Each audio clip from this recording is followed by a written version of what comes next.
Okay, welcome to class tonight. We are recording. This is Stop Sabotage with Money. And there's several different ways that sabotage and money show up for us. Probably the most common ones are when we're trying to save for something and we're spending. I know I shouldn't do this, but here I go again. We have that impulse and not following through on our financial plan.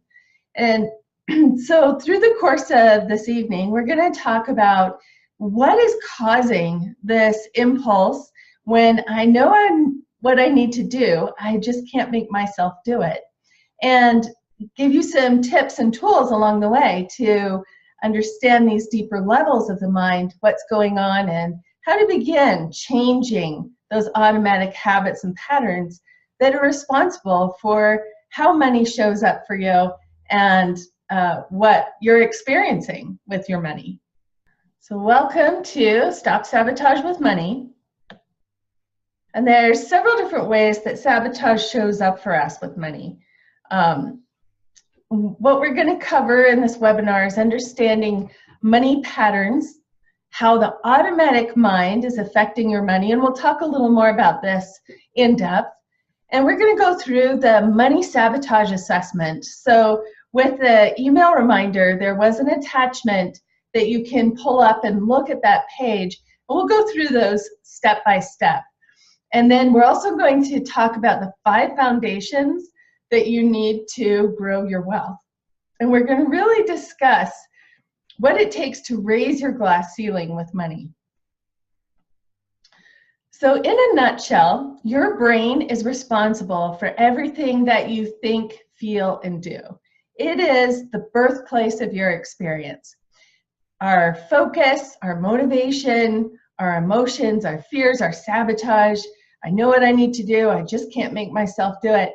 These are all patterns wired into our brain and how it works, as well as confidence, relationships, business decisions. It all comes from our brain. So the most effective changes that we can make that really help us to stop the struggle and move forward with more clarity and more focus are the changes that we make in the brain. And the good news of that is when we make those internal adjustments, other things in life also benefit, and it's easier to stay on track with whatever change you're creating in your life. So now we come to sabotage with money. Our brain is controlling everything. And there's some different ways that our mind interferes or is maybe not on the same program as we want our money to be. So some of the obvious patterns that keep people stuck with money are stress habits and patterns. We'll talk about that a little bit more. Avoidance patterns. So when we're stressed about money, we kind of have a natural tendency to want to just avoid it, to not look at it, not focus on it, distract ourselves. And then avoidance pattern can actually add up over time. Maybe it's putting things on charge card or not having a plan for paying things off, paying bills late, and then we get stuck with late fees. So you can see the obvious connection there. And then there's bad spending habits. I know that I want to, save my money for XYZ, but I'm just not staying on track with what I want, with my plan. And then other things, investments gone awry, lack of planning, automatic patterns of the mind. And we'll go into these others a little more in depth. But the first example that I want to talk about is spending habits and patterns. And these are probably the ones that we recognize the most, because they're obvious. And of course, sabotage, I know what I need to do, I just can't make myself do it. Well, one of my client stories is a really good illustration of these habits and patterns. And so I thought I'd just share that with you. Her name was Miranda, and of course, all names are made up to protect the innocent, right? So Miranda came in, and she had a fun smile, a great personality. And we had been working with healthy lifestyle, changing habits and cravings. And she came in after one of the follow-up sessions, changing a craving. She's like, this is amazing. Just overnight, my Diet Coke craving just changed. So she said, does this also work with money? And I asked, well, what do you mean? Does it work with money? And she said, well, I'm trying to pay off some credit cards and I'm trying to pay them down, but I just find myself shopping unnecessarily. I know I don't need to go shopping, but I just find myself in this impulse to shop.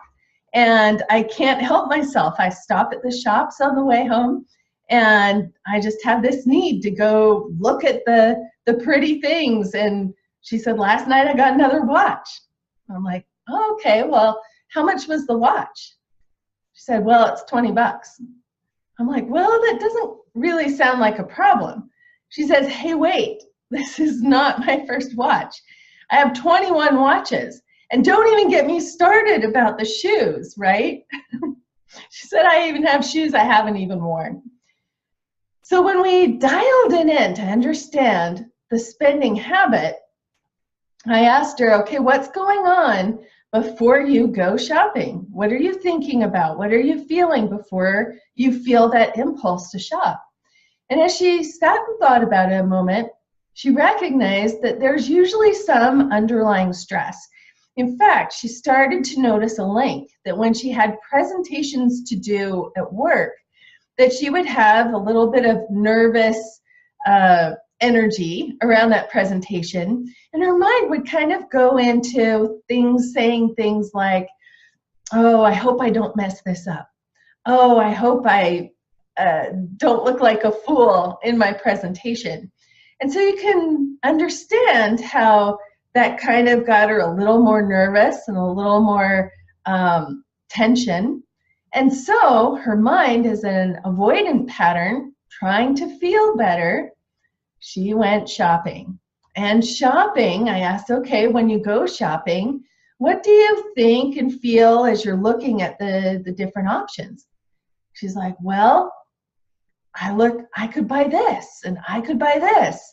And she gets excited about the possibility of these different options that she's able to see and to possibly own. And so as she started recognizing that pattern, she recognized it was a stress pattern, moving from stress to the mind says, oh, shopping will make us feel better. And so then she'd get caught up in the shopping cycle, even to the point of that impulse. I know I don't need another watch, but here I go again. So a lot of our habits and patterns, even we can say every addiction, is about the mind wanting to help us feel better. We're distracting ourselves from some underlying stress patterns or underlying sometimes negative thinking, berating ourselves or feeling bad. Our mind wants to feel better. And so once she recognized that her pattern had these underlying stress habits attached, we could then change those stress habits and patterns, build her confidence for her presentations, and this took the edge off of her need to shop.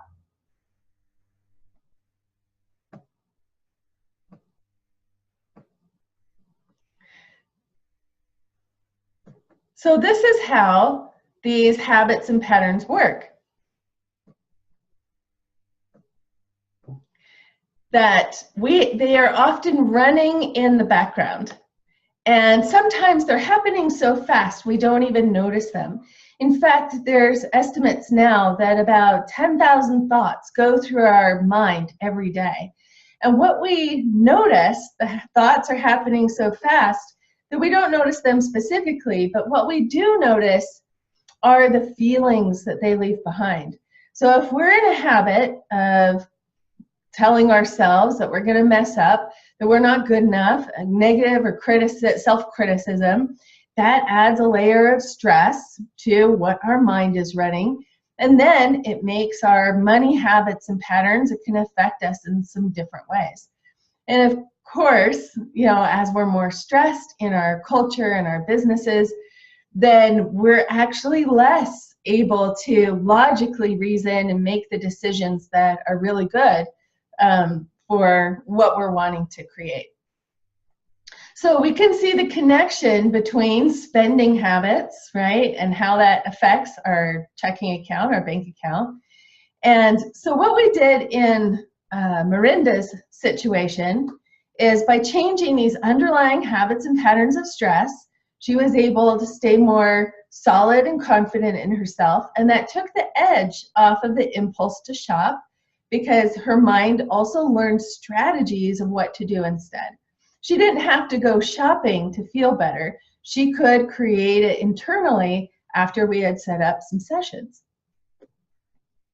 So when we look at our habits with money, you can look at, okay, what are the habits that you notice?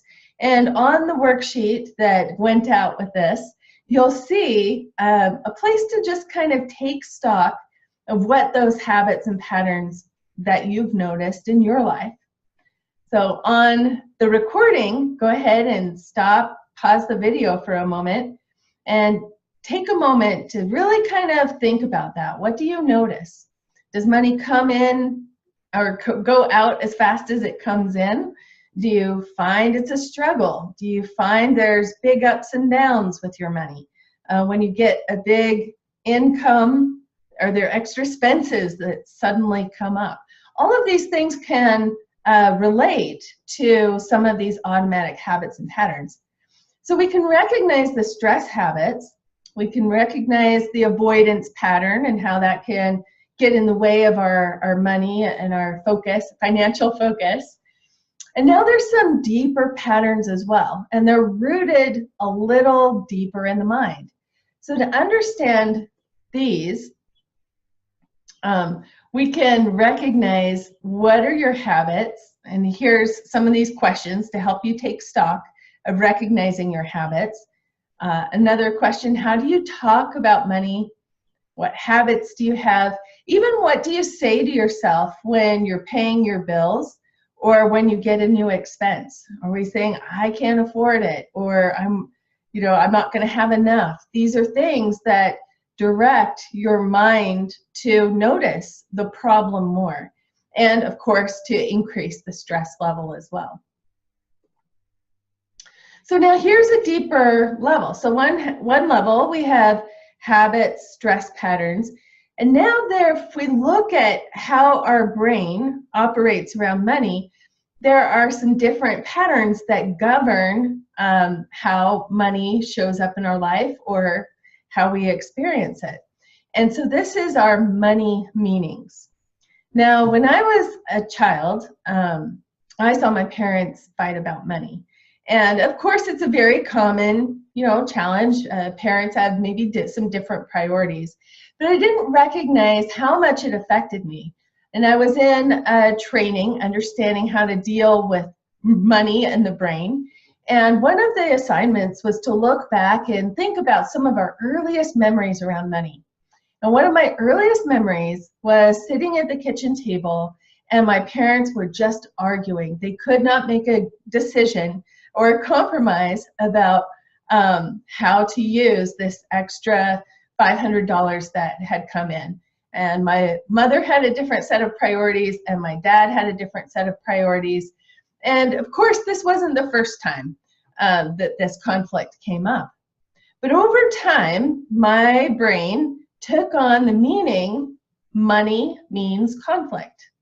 And so if our brain, and especially think about children, their brains are like sponges during their first few years, up to about 7 years. It just soaks everything in. The brain is on hyper learning and growth, and it's soaking up as much information about the world around us as we can. And some of these meanings, associations, history, kind of gets stuck in the background of the mind. It gets stuck on repeat.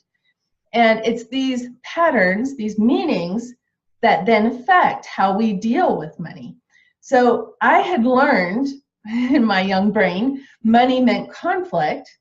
And so when I found myself in business and in a relationship, I found one of my money patterns was to make just enough, living sale to sale in my business. And because my underlying automatic patterns didn't want extra money because extra money meant extra conflict. So that's one of the ways that our money patterns can also show up, is the meanings the mind has attached.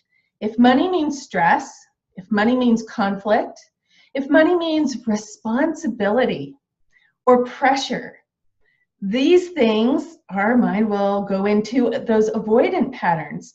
And well, we might find ways of getting rid of money or sending money away. In fact, I'm sure most of us have heard the statistic, 90% of lottery winners actually lose everything and declare bankruptcy within 2 years. And part of that is because if their mind is, if that extra money is creating that imagined stress, then the mind goes into these patterns, habits, and stress patterns with money, avoidant patterns with money. So here's another way to take stock with your money assessment. What messages did you grow up with about money? And what examples did your parents give you around money? I had some good examples in my childhood as well. And you're going to find a mixed bag as you kind of look at this money history. My parents were entrepreneurs, and so when I wanted to open up my own business, it wasn't even a question that I could do it. I had that example. They had done it, I could do it. And so there's some, keep that in mind, that there are some positive things working for you, but also some ways that the mind has picked up these old ideas or kept some negative ideas on stuck or on repeat. And then also thinking about your parents' attitudes and opinions with money. And this is what a lot of people call, the money mindset. We inherit it from our parents typically. And unless we specifically change it or work with it, our brain just runs those programs of what it picked up when we were young. Also, as we think about attitudes and opinions, the judgments and criticisms around money. Some of the ones that I grew up with, and these might sound familiar to you. I grew up in a very religious household, and one of the ideas was you could either be spiritual or you could have money, but you can't have both. Or another one, the money is the root of all evil. Money, rich people are greedy. All of these judgments, criticisms are ways that the mind can kind of get wrapped up and go into avoidance around money. So now let's look. So there's quite a few money programs out there that talk about this level. But I want to help you understand that there's an even deeper level of the mind involved in these automatic patterns with money. And when we talk about this deeper level, it's really responsible for these really sticky ways that money tends to sabotage, or that we sabotage our money. So sabotage, I know what I need to do, I just can't make myself do it. Having a lack of a plan, that can be part of that avoidant pattern, or that not planning for your money, not seeing into your financial future, taking care of the steps along the way. Another one is investments gone wrong. Why do we pick one investment, and for one person it might pay off, but for another person, the same investment, the same program, it actually tanks. So there's also that piece about what we choose, the options that we choose. And then there's the automatic patterns. What is, how do we feel when we make more money? How do we even go, sometimes there's like an automatic avoidance around money that we'll find if we do get a big influx, that there are suddenly bills that come up or extra things that happen that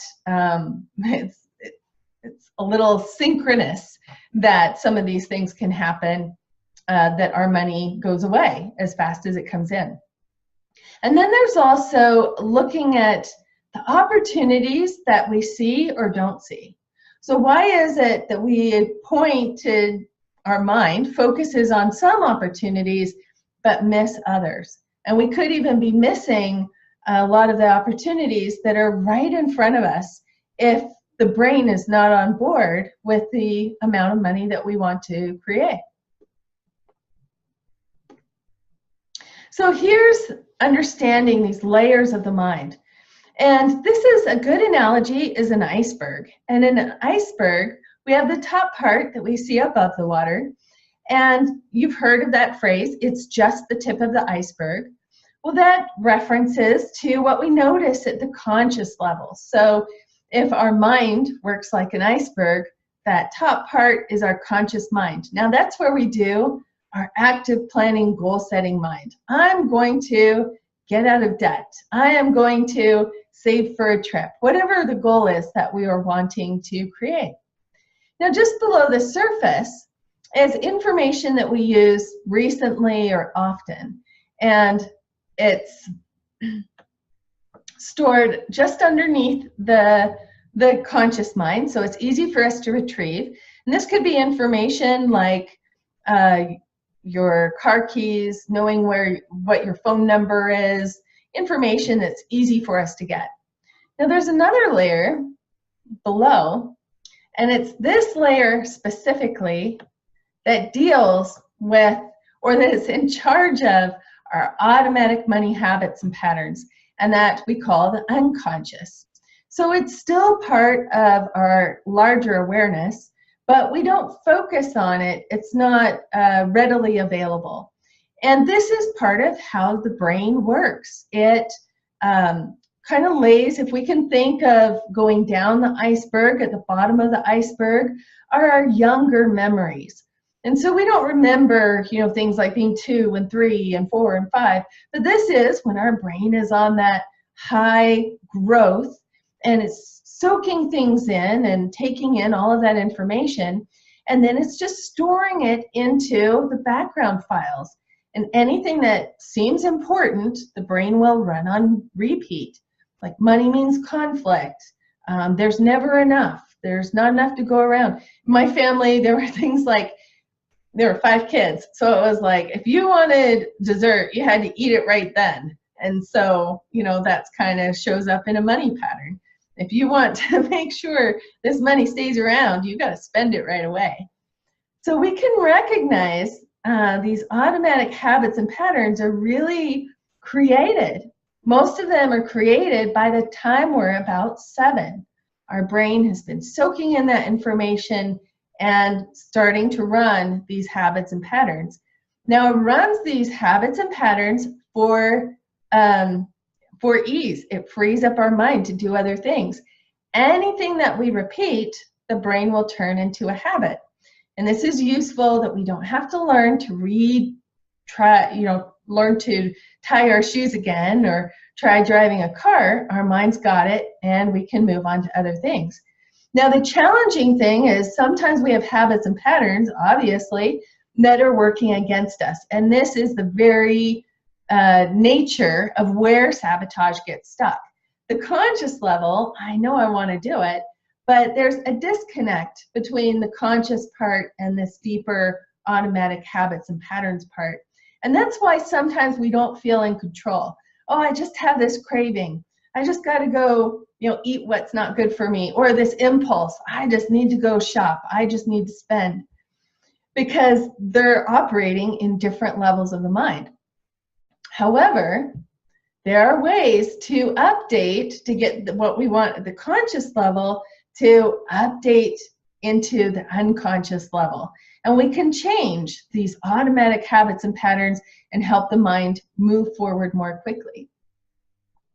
And once we get the brain on board, especially at that deeper unconscious level, because it's automatic, the change can happen like almost overnight for some changes. It's depending on how many layers are involved, of course, and everyone's a little individual. But when we understand this model, the layers of the mind, it really starts to make sense. The conscious level, I get it, but something is running automatically in the background. And now we know where to look and how to help the mind make the change. We'll talk about some of the ways that we can help the mind make that shift in a moment as well. So we've got the layers of the mind, and over time, our brain has picked up these ideas about who we are, what's possible for us, and all of these money meanings and these money limitations. Now, other programs can often talk about changing these belief systems and patterns, and that can be really great. However, a lot of times they're really missing this deeper level, this automatic habits and patterns of the unconscious mind. And so there's actually 5 foundations that you need to have in place to grow your money. And these 5 foundations are like the pillars that hold up the ceiling. You may have heard me talk about we all have our own glass ceiling. There's a certain amount of money that our automatic mind or unconscious mind is comfortable with. And if we move much beyond that comfort zone, we will find a way to get rid of the money, to have extra expenses, because the unconscious mind is trying to keep that balance. However, as we address and grow these 5 pillars, it actually expands your glass ceiling and helps you move forward. So the first one is possibility. Now on the worksheet that went out with this as well, you'll see that place to take stock of these 5 foundations of money. And the question with possibility, is it possible? Now, money is relative for everybody. We all have different associations and history with money. And so a good way to get your mind to focus for this exercise is to look at this question of what is the amount of money each month that you would like to be making. And go ahead and write that into your money goal. And then that question, a scale of 1 to 10, how possible is that amount of money for you? And you can just circle on that scale of 1 to 10. And at the conscious level, we might have, oh, it's totally possible. I've seen other people do it. You really want to pay attention to that feeling level. What is the feeling about that possibility? Does it feel stuck? Does it feel, and recognize that feeling level, because that feeling level is what your unconscious mind is holding. Okay, so the next pillar is capability. Now, capability can be a skill. It can also be your ability and abilities with money. And so if you've grown up with some ideas around money is for others, not for me, I don't have what it takes, I can't do it, these are all things that would influence that capability. So there's that place, that bar at the on that worksheet, that with capability, you can ask that question, I'm capable of creating this amount of money. And so sometimes if we don't feel capable, it can relate to our past history, or it can also relate to just not enough information. Maybe we need more information around investments, empowerment, or revenue streams. Now, the third pillar is worthy and deserving. So the interesting thing with worthy and deserving is that our money system has really, we can think of it as who has access to resources. And we've said, we've kind of created this hierarchy with it. Some people have more access than other people do. And along this hierarchy, there are elements of who deserves it, who is worthy of it, who gets it, who doesn't get it. Some jobs pay more than others. So when we look at money, there's almost inherently these ideas of worthy and deserving tied in. And sometimes these ideas of worthy and deserving obviously are set by the time we're young, about 7, and it gets in the way of our ability to really go for our potential and step into what's possible for us. So this is definitely one that is important to change in updating money patterns and habits with money.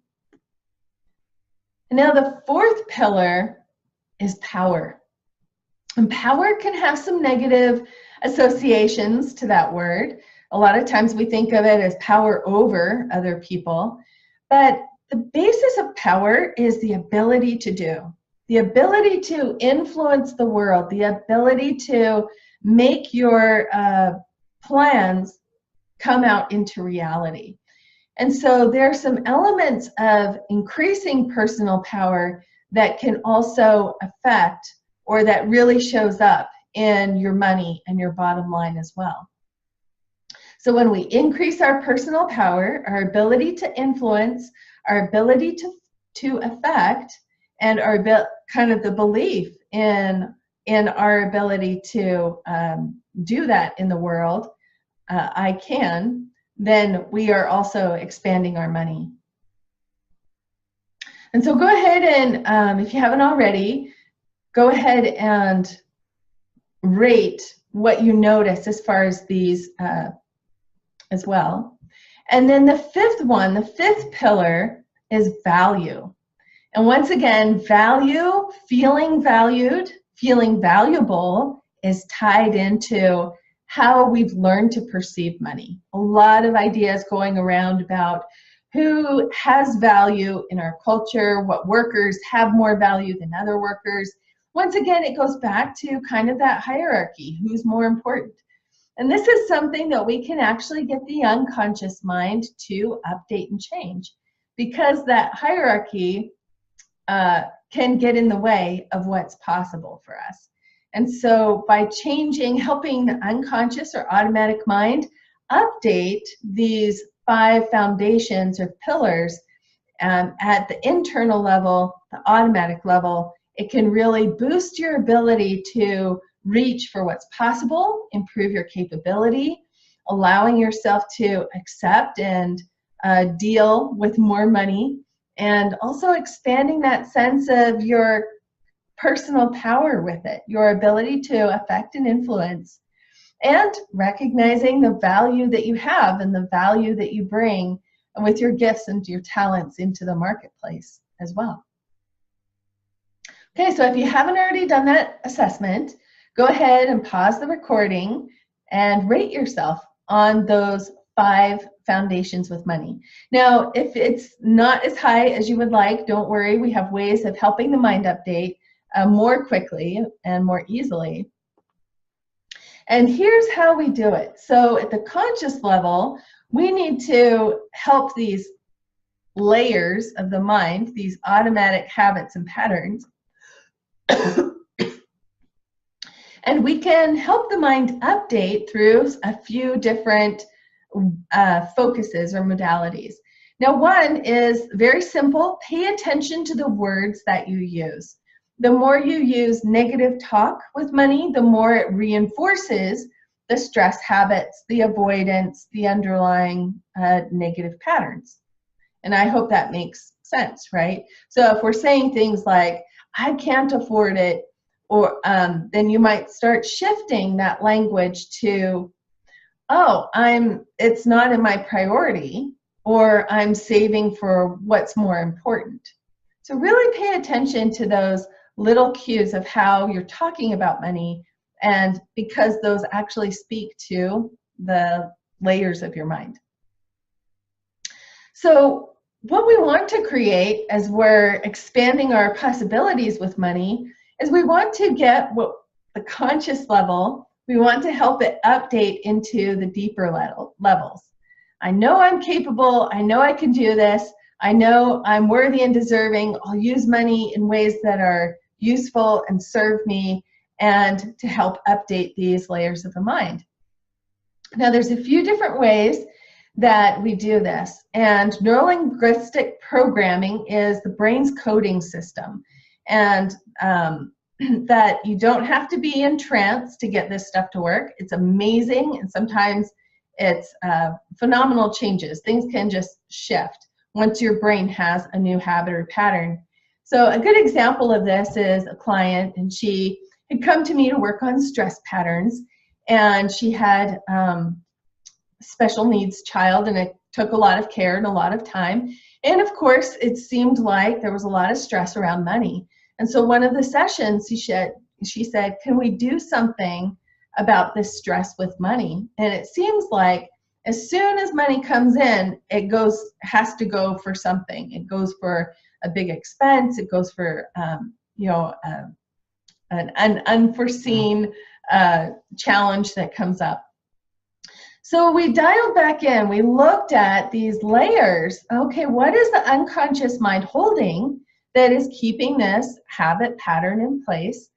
And as we dialed it back, she recognized that when she was about 17, she was just getting a new job. She was learning to make money on her own. And she fell in with a group of friends that were not very wise 17-year-olds, and found herself using money for things like drinking and doing some things that weren't very good for her. And what her brain took on from that experience was, I can't be trusted with money. And so what happened is, over time, her brain started running this automatic habit and pattern that to keep herself in check, that she just was making enough just to get by. So it didn't get the updates. As she grew older and she grew out of that pattern and she got wiser and she started to know how to be more stable in her life, and it didn't get the update that she became a good mom and that she settled down and had a great life. It was still operating off of this old pattern.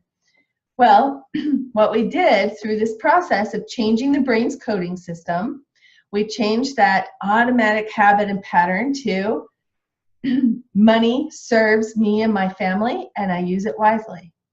And from that, it was like this whole change, because it's from that internal side. Her energy shifted. She felt less stress with money. She felt more aware of what was happening in her life with money.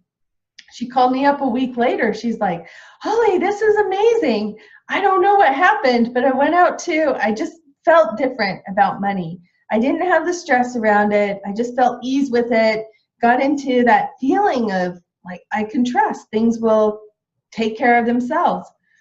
And she's like, it was amazing. I went out to the mailbox and I opened up, I had a check from my mom for $10,000. That's crazy. She never sends me money. And I said, wow, that's really amazing. And things can show up differently when we think, feel, and act differently as well. And so she called her mom. She's like, well, why did you decide to send me a check? And her mom said, well, I just had money sitting in my account and I wasn't going to use it. And so I figured you could really use it. And I'd kind of been thinking about it for a while, but just never got around to it. So the synchronicity that happens when we change these automatic habits and programs can show up in several different ways. And so this is kind of one of these basis of the law of attraction that people play around with is, oh yeah, you can just focus on money, ask for the money to come, be that positive focus. But if you have these unconscious blocks, they get in the way. You don't get the result because your automatic mind is interfering with what you're creating or what you're allowing in your life.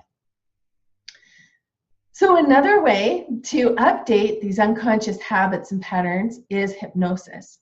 And hypnosis, we can bring whatever you want your conscious mind to do or focus on, bring it into that deeper level that archives patterns of the brain and help it update what it's running automatically at that deeper level.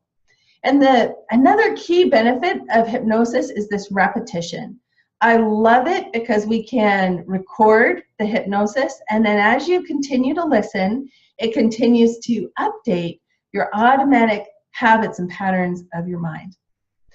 And then thought pattern management. It's an advanced strategy based on NLP and hypnosis, teaches your mind to do the updates and to help you move forward and make change more quickly, more effectively.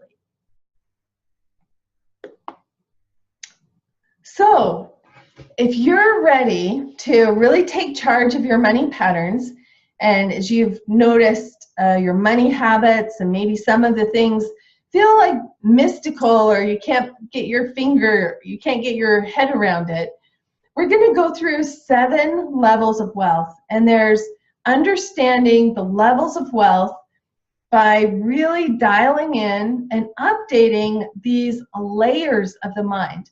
We want to help the mind create that internal alignment, one, to change habits, change stress patterns, change avoidance patterns, but also to change what's going on automatically, the sabotage that gets in the way. And through this course, I've only taught it in live and in person in Salt Lake City, but I'm really excited to teach it online because there's several things that we could do to add into the effectiveness and the focus of this class. So you're going to learn the NLP, neuro-linguistic programming secrets to shift these unconscious patterns. And it's amazing how the field has developed in even the past 5 or 10 years. We can change the unconscious level even in a couple of minutes. It used to take us about an hour to change these patterns. The other thing you're going to get in this program are 4 hypnosis sessions to change money habits and patterns as well. And to address these 5 pillars of money, these 5 foundations that you need to have at the deeper unconscious automatic level in order to raise that glass ceiling. Power, capability, possibility, value, worthy, and deserving. And there's hypnosis processes to address each of those segments. You're also going to understand the 7 levels of change. And it's a very powerful model that helps you get really clear about where you are and what are these pieces to adjust so that you can build your money puzzle.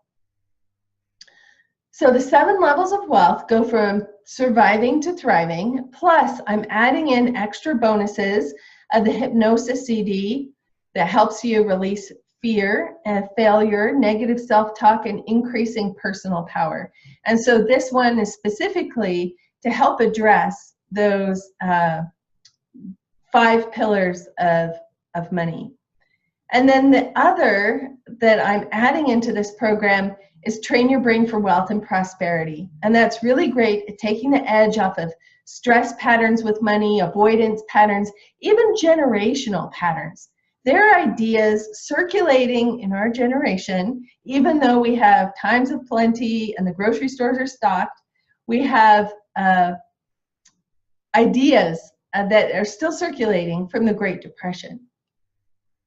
So if you'd like to join us for this class, we're starting soon. You can register here at http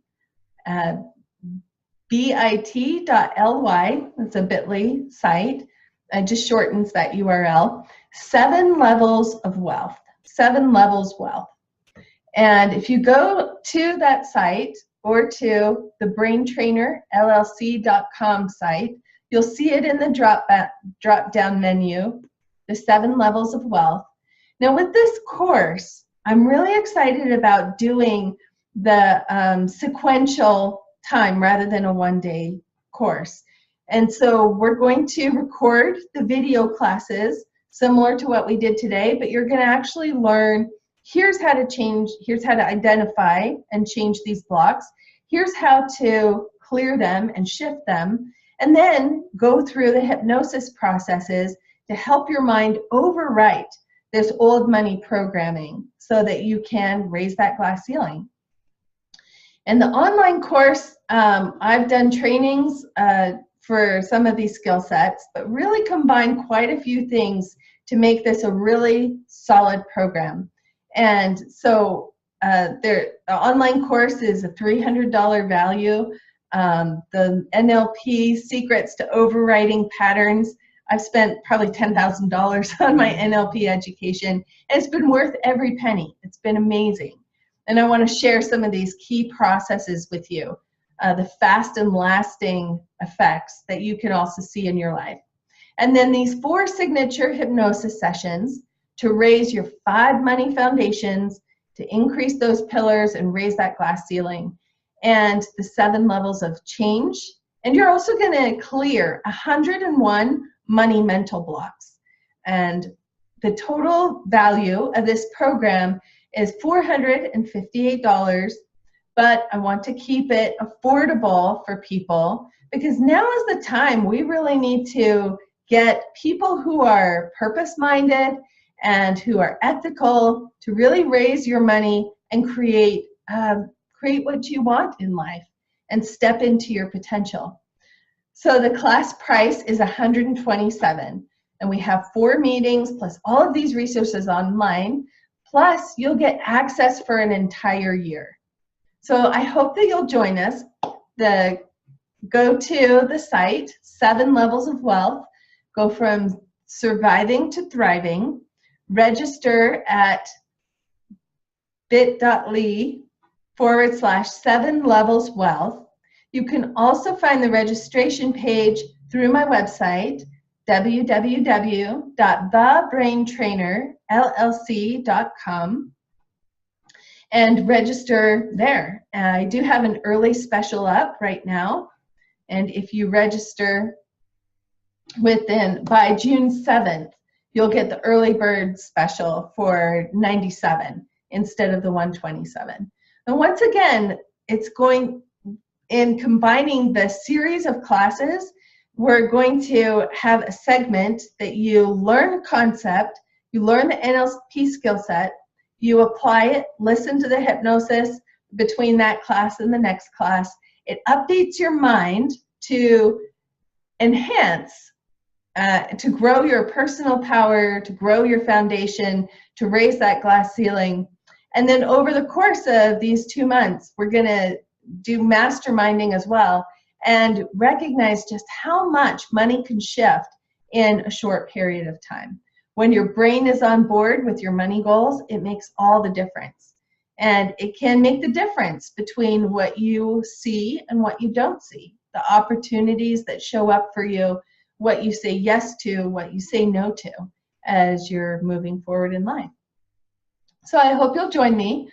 Go to thebraintrainerllc.com and you can look in the drop down under classes, 7 Levels of Wealth, or you can go to this URL that's posted here, bit.ly/7 Levels of Wealth.